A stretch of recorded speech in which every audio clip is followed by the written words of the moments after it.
Bonjour à tous, je me présente, je suis Nicolas Rebière, rédacteur en chef de La République et de l'Éclair, et j'ai le plaisir de vous présenter Denis de Béchillon. Alors, on devait être deux. D'abord, je vous présente, Denis de Béchillon.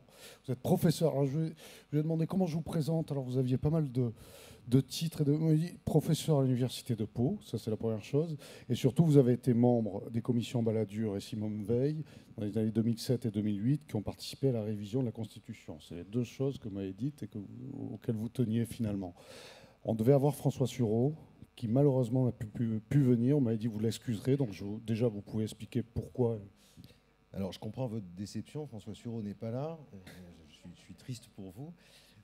François Sureau est malade et ça n'est pas une maladie imaginaire. Il est gravement alité avec 42 fièvres, menacé de l'hôpital, etc. Il va bien, mais enfin, il ne va pas Oui, assez bien pour prendre un avion. Et, voilà. et il vous salue déférentement. Bon. Malgré tout, et François Suron n'étant pas là, demeure cette question qu'on va traiter, dont on va traiter, en quoi croire encore.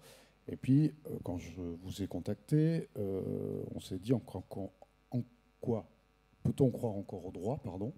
Et je vous ai tout de suite dit, euh, dans l'esprit de beaucoup de gens, le droit c'est la justice. Et il se trouve que vous l'avez écrit dans un livre paru jusqu'en 97. Ceci est une théorie froide, pas forcément grise, mais froide. Je ne sais pas ce qu'est le juste, ni même la justice. Alors, la justice, c'est pas le droit. Historiquement, comment vous dire, le droit aujourd'hui, c'est une forme, ce qu'on appelle le droit positif. C'est ce qui est fabriqué, c'est le système des normes qui est fabriqué par l'État ou qui est contrôlé par l'État.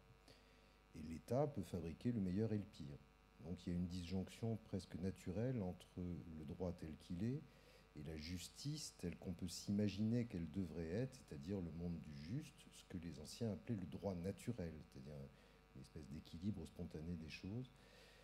On est loin de ça, évidemment, mais je vous dirais peut-être tout à l'heure que c'est pour le mieux, c'est-à-dire le fait que nous soyons lucides sur le droit, que nous sachions qu'il y a aussi du droit en Corée du Nord, qu'il y a aussi du droit nazi, qu'il y a du droit mauvais et pas seulement du droit bon, ça nous arme plutôt bien pour comprendre ce qui se passe dans la société d'aujourd'hui. C'est une prudence. D'accord.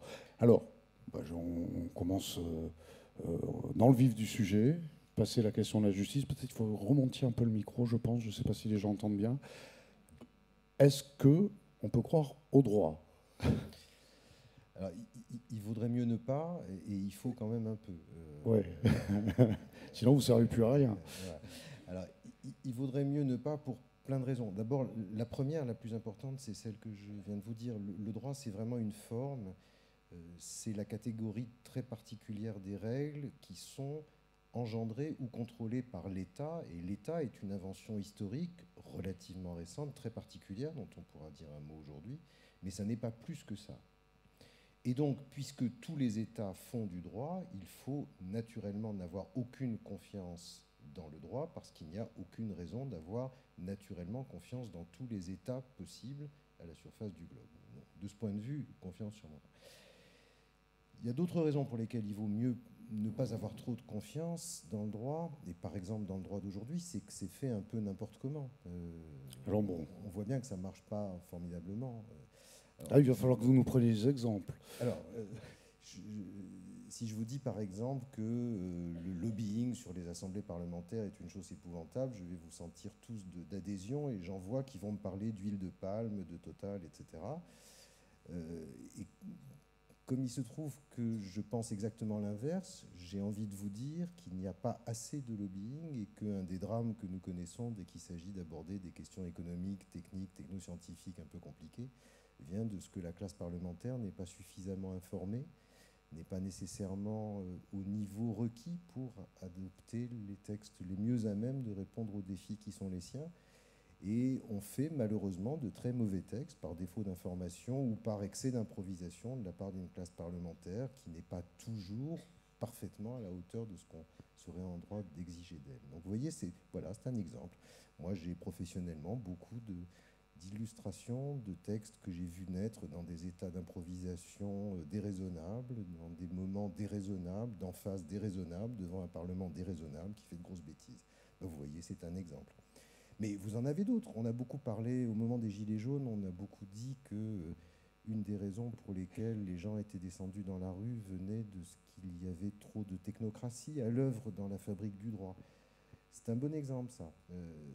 Bien sûr que l'idée de taxer le carbone est la meilleure idée possible, techniquement parlant, si on veut réduire la production des gaz à effet de serre. Il n'y a pas de doute sur le sujet. C'est la seule technique rationnelle possible. Si nous voulons baisser le niveau des gaz à effet de serre, il faut désinciter à l'usage de ces gaz et donc il faut évidemment taxer le plus possible. Simplement, cette rationalité extrême dans la décision, elle heurte une autre rationalité qui est que ça peut être insupportable pour les gens qui n'ont pas les moyens de payer 2 fois plus cher le carburant diesel qui leur permet de faire les 50 km qui leur séparent de leur lieu de travail parce qu'ils n'ont pas assez d'argent pour habiter au centre des villes. Et pourtant on le fait. Et ça se passe mal. Et vous voyez à quel point c'est difficile de faire du droit et à quel point on ne peut pas avoir naturellement confiance en ça. Nous avons un gouvernement éclairé, de gens compétents, pour lesquels j'ai voté, et pourtant ces gens font des choses rationnelles qui produisent des effets dramatiquement antisociaux, et donc quelque part il manque cette rationalité supplémentaire qui peut-être aurait pu faire percevoir que cette mesure rationnelle n'était pas la bonne et qu'il aurait mieux valu en prendre une autre ou accompagner le mouvement, faire des choses qui soient socialement mieux acceptables. Donc à la question est-ce qu'il faut avoir confiance dans le droit, la réponse ne peut pas être oui en soi. On peut espérer, on peut pousser, on peut inciter, mais avoir confiance, il vaut mieux ne pas. Avoir confiance, il vaut mieux ne pas. La question étant, est-ce qu'on peut y croire dans le droit? En gros, vous êtes un éminent juriste, constitutionnaliste. Comment, vous, en tant que praticien, vous abordez le droit? Est-ce que vous fétichisez certains textes? On en parlait tout à l'heure. Vous avez participé à une révision de la Constitution conséquente. Est-ce que, à ce moment-là, votre main tremblait? Alors, il y a 2 questions à votre question. Est-ce Oui, que je suis fétichiste? Le moins possible. Et plus je vieillis, plus je trouve que les bons juristes sont ceux qui ont un rapport distancié à la règle. Déjà parce qu'ils savent qu'elle est toujours susceptible d'une myriade d'interprétations possibles et que l'idée d'une loi qui serait immédiatement accessible, compréhensible, univoque est vraiment une idée d'amateur. C'est même une idée extrêmement dangereuse. C'est-à-dire, quelle que soit la règle, la loi... Je dis toujours à mes étudiants de première année, tout condamné à mort aura la tête tranchée, qui est vraiment la règle la plus simple, la plus lisible qui soit, qui est l'ancienne règle du Code pénal, et à la vérité susceptible de beaucoup d'interprétations, parce qu'on peut trancher des têtes avec tout un tas d'outils différents, et la douleur subie ne sera pas la même selon qu'il s'agisse d'une petite cuillère ou d'une guillotine. Certes, effectivement. La Constitution, on peut dire que c'est notre texte fondamental. C'est celui sur lequel doivent reposer nos principales libertés, nos principaux droits et nos principaux devoirs. Quand vous attaquez à un texte comme celui-ci, attaquez, je veux dire, quand vous réfléchissez à un texte celui-ci, est-ce que vous vous dites, je suis en train de profaner... alors, vous avez dit que vous fétichiez pas, donc vous allez me répondre que non. Comment vous attaquez à ça? Parce que au départ, c'est des politiques qui vous demandent. On voudrait modifier ça.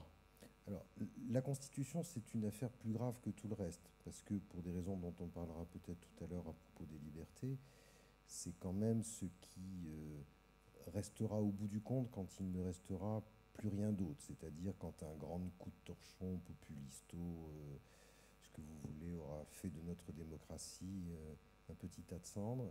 Pendant un instant encore, il restera peut-être une constitution, mais peut-être ça, on reparlera tout à l'heure. Réviser la Constitution, alors il se trouve que j'ai été effectivement associé en particulier à la réforme de 2007-2008, qui est la plus grosse révision de la Constitution de la Ve République, qui a été initiée par le président Sarkozy. C'est extrêmement inquiétant en soi, parce qu'on se dit, mon Dieu, bon, c'est tout de même l'héritage du général de Gaulle, c'est 58, c'est surtout une constitution qui hérite d'un capital d'expérience très remarquable. Vous savez, la constitution de la Ve République, c'est pas rien, c'est le produit intellectuel d'un retour d'expérience formidablement pessimiste sur 1 ou 2 siècles d'histoire. La Troisième République sombre dans le maréchal Pétain appelé aux affaires, dans l'enthousiasme des foules. La Quatrième République sombre dans son instabilité, son incapacité à reconstruire le pays, alors que toutes les conditions étaient réunies pour qu'il y ait une vraie unité nationale et ça va devenir le moment de la foire d'empoigne politicienne le plus lamentable de l'histoire de notre pays. Le général de Gaulle sait ça, il voit ça comme une expérience tragique et il construit une constitution qui est censée ne tomber dans aucun de ces écueils et qui est obsédée par l'idée de ne pas y retomber. Et donc quand vous vous attaquez à ça, qui au surplus a finalement très bien marché depuis 1958, vous vous dites qu'il faut y aller avec effectivement une main tremblante. Mais enfin, toutes les institutions gagnent à être modernisées, adaptées aux mœurs, adaptées à l'évolution des temps, et donc on le fait avec sérieux et enthousiasme. Mais, alors, peut-être on parlera du contenu de cette révision si vous voulez, mais à titre personnel, je suis pour qu'on la révise le moins possible, qu'on le fasse avec infiniment de prudence et qu'on soit en plus très conscient d'un effet tout à fait dramatique, c'est l'effet boîte noire. Quand vous arrivez avec un projet de loi constitutionnelle, même très intelligemment conçu, et que vous allez devant les assemblées parlementaires, parce que pour réviser la Constitution, il faut que l'Assemblée nationale et le Sénat votent dans les mêmes termes un projet de révision, et ensuite que le Congrès soit réuni à Versailles et vote à la majorité des 3/5, donc il faut que le Parlement travaille. Or, le Parlement, quand il travaille, en particulier dans la première phase, il travaille librement, il travaille exactement comme pour l'élaboration d'une loi ordinaire. Et quand vous arrivez avec un texte très léché, très préparé, vous êtes exposé au risque dont je parlais tout à l'heure, qui est celui de la grande improvisation. Alors les parlementaires font leur métier, ils amendent, mais quelquefois ils amendent dans un état de surexcitation, d'irréflexion, d'improvisation qui est éminemment toxique. Et quelquefois, ça part et on ne revient pas en arrière. Je permettez un exemple. La parité entre les hommes et les femmes. Vous allez me dire, mesdames, c'est très bien, formidable. L'institution de la parité en matière politique est acquise depuis longtemps, mais en matière professionnelle, elle ne l'est pas. Par exemple, l'idée d'instituer des quotas de femmes dans les conseils d'administration, dans les jurys de concours, etc. C'est peut-être la plus grosse question du féminisme moderne. Mesdames, avez-vous envie qu'on vous réserve des places par quota, au risque que vous soyez paternalisés par ces hommes qui vous disent « Ma petite chérie, il vaudrait mieux qu'on te réserve une petite place parce que sinon tu ne vas pas y arriver ». Vraie question. Il y a des bibliothèques entières aux États-Unis, il y a des universités qui ne travaillent que là-dessus. Le débat constitutionnel en 2008, quand Marie-Jo Zimmermann, présidente de la délégation du droit des femmes, propose qu'on mette la parité professionnelle dans la question, c'est 5 minutes à l'Assemblée nationale, 6 minutes au Sénat, point. Quelqu'un dit « il est temps, allons-y, faisons ça ». Et ça, c'est catastrophique parce que si vous entendez ce que je dis tout à l'heure, à savoir que la Constitution n'est une bonne Constitution que si elle hérite d'un grand retour d'expérience, d'une réflexion très alimentée, très instruite, très pondérée, ben vous avez exactement le contraire. Là, pour la révision Macron, on a commencé. Vous savez que ça s'est arrêté avec l'affaire Benalla. On a réussi à adopter l'article 1er. Il y avait 88 amendements sur l'article 1er. Sur tout et n'importe quoi. La disparition du mot de race, tout ce que vous voulez. Alors je ne dis pas que c'est bien ou pas bien en soi, ça il faudrait discuter au coup par coup. Ce qui est dangereux, c'est qu'on puisse faire ça en 10 minutes. Ça, c'est très embêtant. Oui, mais quand je vous entends, là, les députés, les élus du peuple, parler d'impréparation, etc., je me demande si vous souhaitez, vous, une espèce de république des juges qui ne serait que... vous comprenez ce que je veux dire? C'est-à-dire que la vie est aussi impréparation, la vie est parfois... etc. Non, moi je suis pas du tout pour une république des juges, parce que les juges ne sont pas mieux que les parlementaires, les professeurs ne sont pas mieux que les juges, les élites ne sont pas mieux que le peuple, personne n'est mieux que quiconque d'autre en soi. Je suis pour qu'il y ait de la réflexion et qu'il y ait des contre-pouvoirs. Je suis pour que personne ne soit seul, pour que personne ne soit souverain. L'enseignement historique le plus important est celui-là. La justice, on parlait de justice tout à l'heure, est une forme très évoluée. La justice, le juge que vous connaissez, celui que vous allez voir quand vous avez un litige, a ceci de formidable qu'il est conçu pour être bardé de mécanismes de contrepoids. Il y a une collégialité pour que le juge ne soit pas seul. Il y a un appel pour qu'on puisse rejuger ce qui a été mal jugé. Il y a une cassation pour qu'on puisse envisager une ultime correction juridique de ce qui a été fait. C'est ça qui rend le système vertueux. Ça n'est aucun de ces éléments pris isolément, mais l'ensemble, en tant que l'ensemble, est toujours limité. En gros, une espèce de contrôle, une instance de contrôle permanente et perpétuelle. Et donc personne n'est souverain, sauf le constituant. La définition du souverain, qui est une décision très bien donnée par un théoricien tout à fait fasciste, qui était un nazi épouvantable, qui s'appelait Carl Schmitt. Carl Schmitt définit très bien le pouvoir souverain. Est souverain celui qui a le dernier mot. C'est celui qui n'est limité par rien et qui fait ce qu'il veut avec un pouvoir de dernier mot. Le seul qui est vraiment le dernier mot en démocratie, c'est le constituant. Et c'est pour ça que le constituant est à la fois beaucoup plus légitime que tous les autres, mais qu'il est tout à fait nécessaire de protéger la qualité de son travail. Qu'il soit un souverain éclairé est une lumière dans la vie démocratique, qu'il soit un souverain excité est un danger formidable. Alors c'est vous, finalement, la lampe. L'éclaireur, c'est le constitutionnaliste, celui qui est spécialiste des tests de la Constitution. Je me présente aux élections prochainement. Non, justement, si vous faites ça, vous ne pourrez pas. Non, mais c'est ça qui est intéressant. Comment vous avez travaillé, vous, avec des constituants, avec des politiques, en gros, qui voulaient changer la règle? En gros, c'était ça le principe. Qu'est-ce que vous leur dites? Ça, vous n'avez pas le droit? Vous aviez une règle pour taper sur les doigts de... D'abord, enfin, mon expérience qui est de parler avec des politiques de ces choses-là, c'est que... alors d'abord, c'est toujours un travail assez collectif, où il faut un peu résister à l'inquiétude dans laquelle on est de parler à un ancien Premier ministre, c'est des gens comme ça. Ce qui est assez joyeux quand même, c'est quand on est autour d'une table entre gens sérieux et qu'on essaye de faire le moins mal possible, il y a quand même toujours des effets de conviction qui se produisent et qui ne se produisent pas nécessairement avec l'autorité. Ils se produisent plus avec la raison, la réflexion. Quand une objection est féconde, quand elle est bien soulevée, il arrive quand même assez souvent qu'elle produise des effets utiles. Et donc mon expérience n'est pas celle d'être écrasé par les politiques. Ils ont souvent raison, parce qu'ils ont une expérience que nous autres universitaires n'avons pas ou peu, et donc c'est très important d'entendre ce qu'ils ont à dire. Mais quand on peut soulever une objection fondée, généralement, ils l'écoutent. Alors, ça ne veut pas dire qu'on... Alors, le comité Balladur auquel j'ai participé était un comité intéressant parce que le président Sarkozy nous avait dit, voilà, moi je veux qu'on renforce l'institution parlementaire, je veux qu'on renforce les droits fondamentaux, et pour le reste, faites ce que vous voulez, vous avez le droit de peigner la Constitution de la Ve République comme vous voulez. Et on a travaillé pendant 3 mois, 2 ou 3 jours par semaine, en comité permanent, donc c'était un vrai gros travail.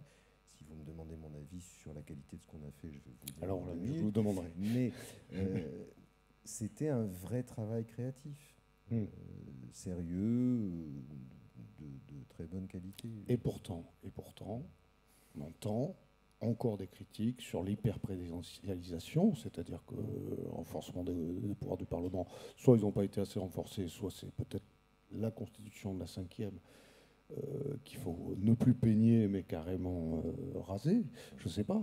Votre avis là-dessus, quand vous entendez maintenant, et de plus en plus, des gens qui demandent une 6e, c'est-à-dire moins de présentiel. Il y a 3 questions dans votre question. Alors, c'est ma spécialité.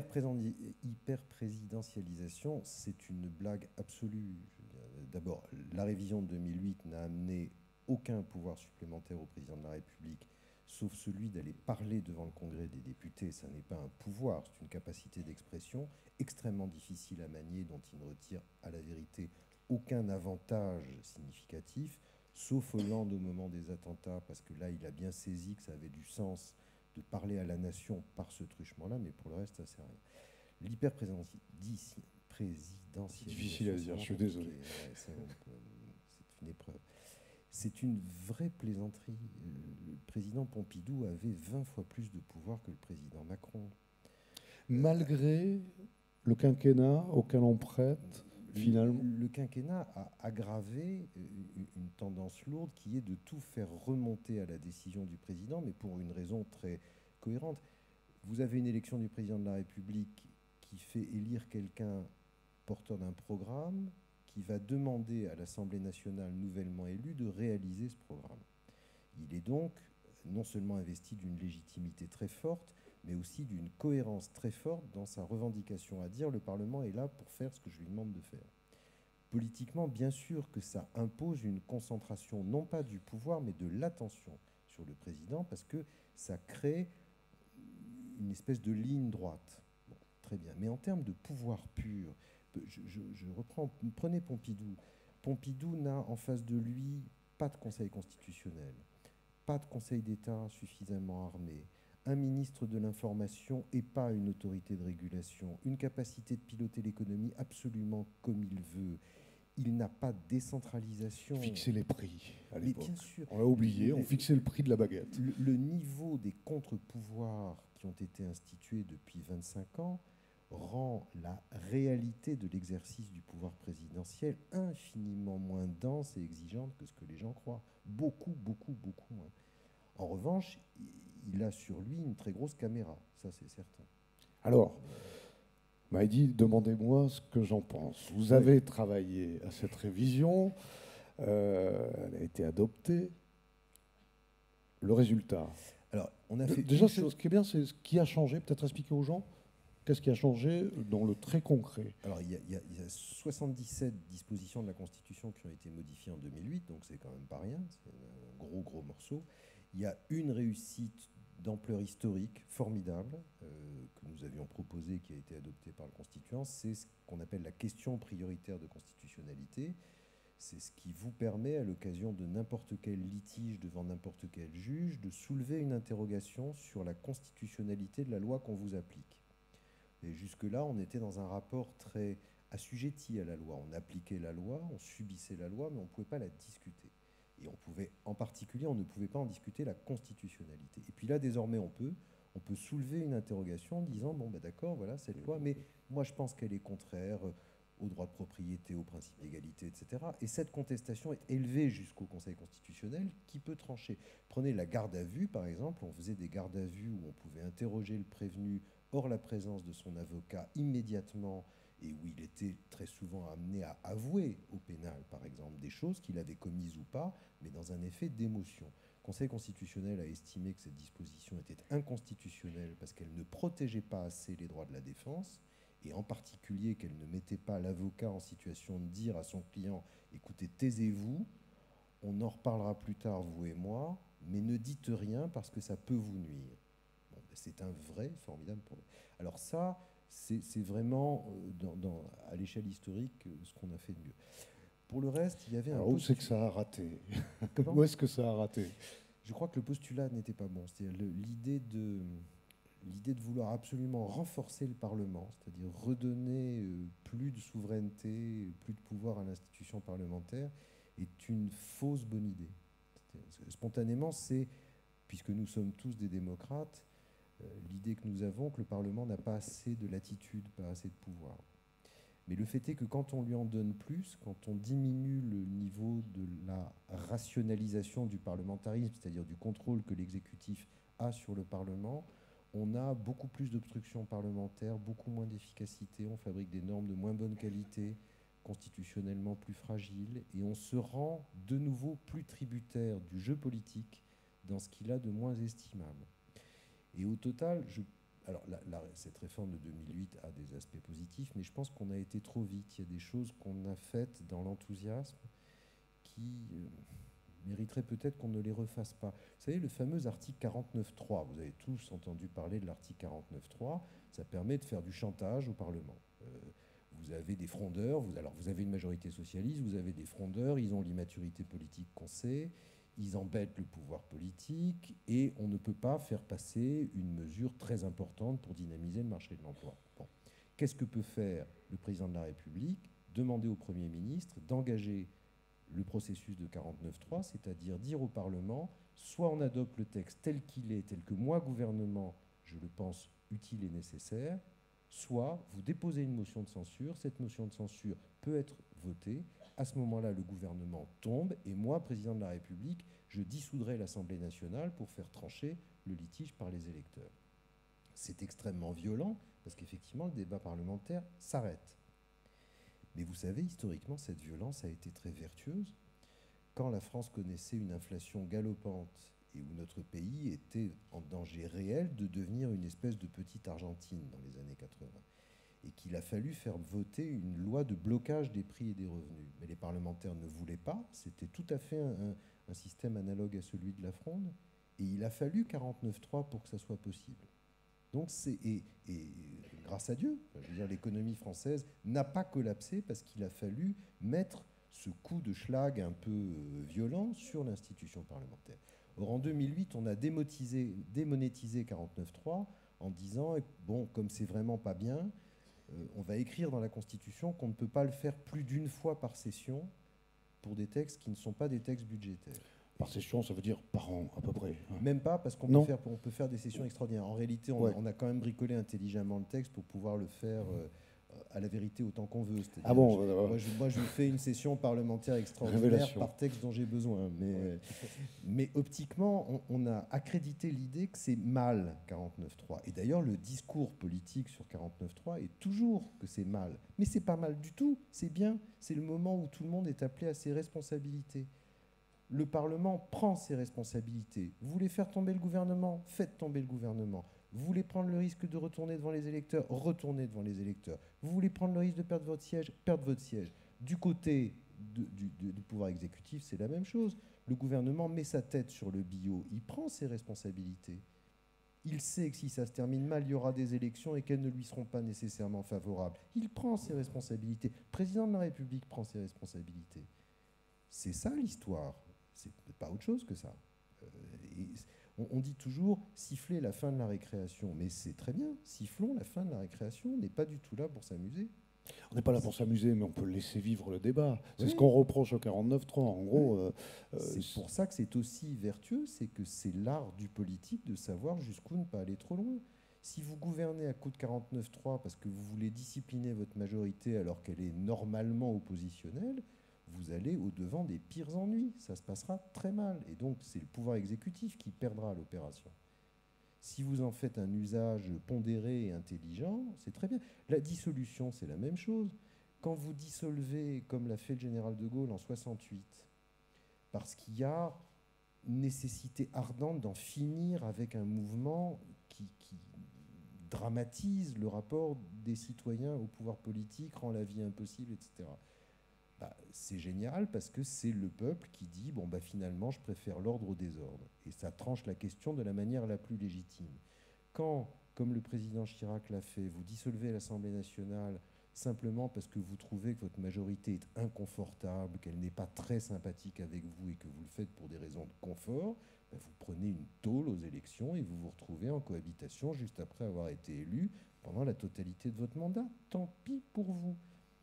C'est ça qui est bien dans la responsabilité, que ça n'est jamais gratuit, il y a toujours un risque. Alors ça, on a beaucoup parlé de droit appliqué à la politique. J'ai envie de parler du droit appliqué aux citoyens, en pensant évidemment à François Sureau qui n'a pas pu être là, et qui nous a dit « je parlais de liberté ». Parce qu'il a écrit notamment, et pourtant c'est un proche du président Macron, ce petit tract, ça s'appelle les tracts Gallimard, où il met en garde sur la préservation des libertés suite à plusieurs lois qui ont été approuvées par le Conseil, qui n'ont pas été retoquées en tout cas, notamment au moment de l'état d'urgence, sur la liberté de manifester, etc. Est-ce que là, on peut parler de la face sombre du droit, puisque finalement, vous l'avez plutôt bien défendu en termes constitutionnels, ce droit? Alors, je vais ventriloquer Sureau pour dire un mot de ce qu'il pense, et puis après, je vous dis moi ce que j'en pense. Vous savez que Sureau est extrêmement exigeant dans sa défense des libertés. Effectivement, il a tenu des propos extrêmement ardents, très sévères, pour des mesures qui ont été inspirées par le gouvernement en place, alors qu'il est effectivement l'ami du président de la République, qui a l'élégance de ne pas lui en vouloir. Quelle est son idée? Je crois que son idée centrale, c'est de nous mettre en garde contre nous-mêmes. Sureau, j'adore cette expression, dit plus nous sommes exposés à des risques, et en particulier des risques terroristes, qui ne sont quand même pas la bataille de Verdun. Je veux dire, c'est très grave ce qui nous arrive, mais ça n'est pas tout à fait la fin du monde quand même. Nous nous comportons exactement comme une horde de cochons qui crierait « Vive la charcutière !» C'est vrai que nous sommes en demande perpétuelle de restriction de nos libertés pour des raisons qui tiennent à l'idée que nous nous faisons de notre sécurité. Et Sureau nous met en garde, je crois à juste titre, contre cette pente et les risques induits par cette pente. C'est-à-dire qu'effectivement, si cette terminologie est inadaptée, mais elle est très intéressante à étudier comme telle. Si on perçoit trop la sécurité comme la première des libertés, alors elle finit par surmonter tous les autres, et nous, non seulement nous nous accommodons, mais nous demandons qu'on restreigne nos libertés pour acquérir la plus grande sécurité possible. Et Sureau nous met en garde contre ça, et c'est ce qui le rend infiniment sévère pour des mesures qui... Alors il insiste beaucoup sur le fait qu'il y a trop de militaires dans les rues et que Oui, tout le ça, monde armé en guerre, etc. Mais c'est vrai que ça a quelque chose de frappant. On s'est habitué. Alors moi qui suis plus réactionnaire que lui, ça me choque moins. Moi ça me sécurise assez. Mais moi j'aime les hommes en armes, donc ça me... Allons bon, vous me faites peur là. Mais c'est une contradiction, puisque précisément, je les aime parce que j'ai confiance dans leur... Alors voilà, mais on revient à la question. Dans la finalement. légitimité de leur... Mais Ouais. je crois quand même que Sureau a infiniment raison pour deux motifs. Le premier, c'est qu'il a raison de nous pointer la gravité, la dangerosité hystérique de nos attentes. Nous avons une demande de restriction des libertés, ce qui, dans un pays qui a inventé les droits de l'homme, qui les a développés de manière absolument géniale depuis 1789, sur tous les fronts, avec des grands moments d'intelligence collective, le préambule de la Constitution de 46 est un texte sublime, la Déclaration de 89 est un texte sublime. Nous sommes vraiment dépositaires d'un patrimoine de liberté exceptionnel, prodigieux, le plus beau du monde, un des plus beaux du monde. Et nous, non seulement nous demandons, mais nous espérons la réduction de ces libertés. Il y a quand même quelque chose de très préoccupant. Ça, je pense qu'il a raison de dire ça, même si je trouve qu'il va parfois trop loin, peu importe. La deuxième raison pour laquelle je pense qu'il est tout à fait dans le vrai, c'est que nous ne pouvons pas postuler que nous serons toujours gouvernés par des gens raisonnables. C'est-à-dire que la restriction raisonnée des libertés... Macron ne sera jamais un dictateur. Et donc, nous pouvons accepter beaucoup de choses dans ce régime, sous cette présidence, avec ce gouvernement, parce que nous savons que ça n'ira jamais trop loin. On ne va pas tirer sur les gilets jaunes. Bien sûr que non. Bien sûr que non. À balles réelles, soyons... à balles réelles, soyons... oui, bon. Bien sûr. Oui. Je ne vais pas faire de l'ironie parce que sinon mon voisin Finkielkraut... oui, voilà, sinon vous avez fini. Non, mais poursuivez, ouais. La vraie question est de savoir ce qui se passera le jour où ça ne sera plus des Macron, des Hollande, des Sarkozy, etc., c'est-à-dire des gens globalement raisonnables, quoi qu'on en pense.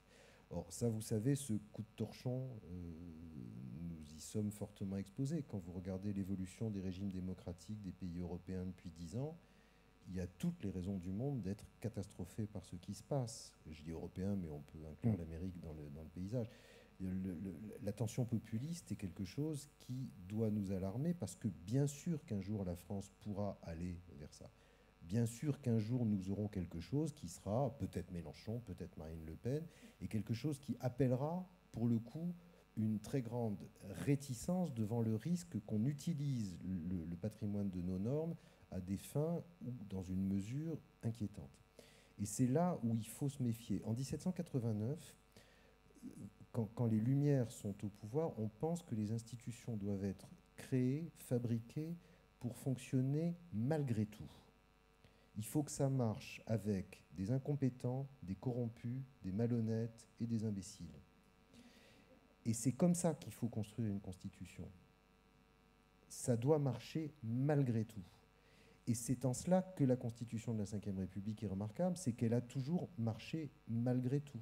Malgré des circonstances historiques difficiles, l'OAS, mai 68, la cohabitation, tout ce que vous voulez, malgré des gens qui étaient à des niveaux de performance intellectuelle et morale différenciés, ça n'a jamais échoué dans le projet de nous laisser en démocratie, avec un fonctionnement relativement fluide des pouvoirs publics. Ça n'a jamais échoué. Le jour où nous n'aurons plus ça, le jour où nos institutions seront elles-mêmes fragilisées et où les gens au pouvoir ne seront pas vertueux, alors tout s'effondrera. C'est pour ça que votre première question est tellement importante. Est-ce qu'il faut réviser la Constitution d'une main tremblante? Oui, bien sûr, parce que c'est la dernière chose qui restera quand tout le reste sera effondré. Tant que notre Constitution restera immuable ou très difficile à modifier, c'est-à-dire tant qu'il faudra un accord de l'Assemblée nationale et du Sénat, plus le Congrès, alors il n'y a pas trop à craindre des évolutions politiques, démocratiques du pays. Le jour où on pourra réviser la Constitution comme ça, par référendum sec, sans participation parlementaire, ce qui est aujourd'hui inconstitutionnel, mais on ne peut pas exclure que ça soit possible un jour, et que nous aurons la Constitution voulue par ces cochons qui crient « Vive la charcutière », que nous aurons une Constitution voulue par ceux qui rêvent d'une restriction extrême des libertés, alors notre belle histoire démocratique sera sur ses fins. Denis de Béchillon, quand je vous entends dire ça, vous exposez finalement la deuxième partie de ce que vous voulez vous dire. Au début, vous nous avez dit le droit, il ne faut pas trop y croire. Et vous êtes en train de me dire le contraire. Mais c'est parce que j'ai dit pas trop. Oui. Mais un peu quand même. C'est-à-dire que bien sûr que c'est ce qu'on a de moins mal. L'histoire des sociétés humaines est celle-là. Vous savez, la différenciation du droit, historiquement, si on revient à des problèmes de base, ça existe avec la naissance de l'État. La naissance de l'État, c'est quelque part autour du XVIe siècle en Angleterre, où on répond à une question épouvantable, qui est qu'est-ce qui se passe quand le roi meurt ? Quand le roi meurt, on a un grand moment de fragilité politique, tout menace de s'effondrer, les appétits, les coups d'État, tout ce que vous voulez. Et on dit, bon, ben donc il faut que le roi ne meure pas. Et c'est là qu'on invente cette idée absolument géniale que le roi a deux corps, un corps physique et un corps politique. Son corps physique vit et meurt, il devient fou, il devient malade. Son corps politique, lui, est éternel. Ça n'est pas le roi, c'est la couronne. Et comme c'est la couronne, elle peut avoir des règles, les règles fondamentales du royaume, qui régissent notamment la dévolution du pouvoir. Ça donne de la fluidité. Qu'est-ce qu'il y a de génial là-dedans ? C'est l'idée que le pouvoir est dévolu à une institution abstraite et pas un être de chair. Et puisqu'elle est abstraite, ça peut être la couronne et donc le roi, mais ça peut aussi être la nation et donc le Parlement. Donc vous voyez l'intelligence de cette idée, elle est formidable. Cet État contrôle certaines règles, il les élabore, il dit celles qui sont acceptables, celles qui ne le sont pas. C'est ça le droit. C'est une aventure historique formidable sur la très longue durée. Et ça crée un corps de règles qui n'est ni la religion, ni la morale, ni les mœurs, qui présente tout un tas d'avantages. On peut en discuter démocratiquement, on peut en contrôler l'application en mettant des juges pour faire ce travail-là et contrôler les juges pour qu'ils le fassent le moins mal possible. On peut essayer de faire triompher la raison et pas la croyance. On peut essayer d'être adulte. Ni la religion, ni la morale, ni les mœurs ne présentent ces garanties-là. Donc bien sûr que le droit, c'est ce que nous avons de moins mal pour régir nos vies collectives. Et c'est ce en quoi il faut y croire un peu. Quand je dis qu'il ne faut pas y croire trop, je dis simplement qu'il ne faut pas y croire trop au sens d'une croyance aveugle dans ce qui serait la vertu intrinsèque du droit. Mais pour le reste, heureusement que nous avons du droit. Et heureusement que nous avons dans le droit une hiérarchie des règles de droit avec tout en haut des valeurs essentielles, celles de la Constitution, la Déclaration des droits de l'homme de 1789, le préambule de 46, etc. Et puis des règles qui ne sont acceptables que si elles respectent ces règles supérieures. Est-ce que c'est ce qu'on appelle l'état de droit ? Oui. Beaucoup de gens parlent de l'état de droit, même certains qui pourraient parfois attenter à nos libertés pour le rétablir, l'état de droit. L'état de droit, c'est une très jolie notion qui est une notion allemande qui s'oppose à l'état dit de police. Un état de droit, c'est un état dans lequel vous avez deux choses, pas plus que deux, une hiérarchie des règles et des juges pour faire respecter cette hiérarchie. L'état de droit, des juges indépendants. Des juges indépendants. Alors, et vous avez tout à fait raison, la vraie définition d'un juge, c'est qu'il doit être un tiers désintéressé et impartial. Il y a un conflit entre vous et moi, ce conflit est chaud. J'ai envie d'assassiner celui qui me contredit. Et précisément pour éviter ça, on oppose un point de vue froid, et ce point de vue peut être froid parce qu'il est impartial. Nul ne peut être juge et partie. Donc ce juge indépendant, institué dans son indépendance, protégé dans son indépendance, garantit le respect de la hiérarchie des normes et donc de ses règles supérieures. C'est ça l'état de droit. L'état de droit, c'est pas l'ordre dans la rue, c'est pas les banlieues qui ne sont pas livrées. Oui, mais c'est pour ça, on l'utilise pour ça. Mais bien sûr, c'est un grand abus de langage. Sauf que dans la déclaration de 89, à l'article 16 de la Déclaration de 1789, il est dit qu'une société qui n'a ni séparation des pouvoirs, ni garantie des droits, n'a pas de constitution. Tout droit doit être effectivement garanti. Il y a un souci d'effectivité au cœur de la Déclaration des droits de l'homme de 1789. Ça veut dire quelque part que nous avons le droit d'exiger que le droit se traduise en vrai, que ça ne soit pas seulement des idées, que ça ne soit pas abstrait, que quand on vous donne un droit, ce droit puisse être effectivement obtenu, que quand vous condamnez quelqu'un à payer une somme d'argent, même si ce quelqu'un est l'État, il doit payer vraiment. Pas toujours le cas.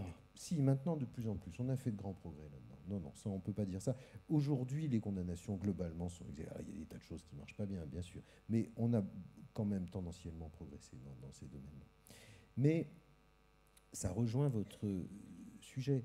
Quand vous avez une banlieue dans laquelle les caïds font la loi, les filles sont menacées, personne n'ose rentrer chez soi après 8 heures du soir, on sait qu'il y a de l'armement lourd qui se promène, etc., et que la Vox Populi dit l'état de droit n'est pas respecté, on comprend très bien ce que ça veut dire. C'est faux théoriquement, mais c'est un peu vrai quand même, parce que les droits de la petite dame qui rentre chez elle, bien sûr qu'ils ne sont pas respectés, parce qu'elle a peur, et elle a raison d'avoir peur, et parce qu'elle sait très bien qu'à un certain point, il est possible que ces droits effectifs soient effectivement violés.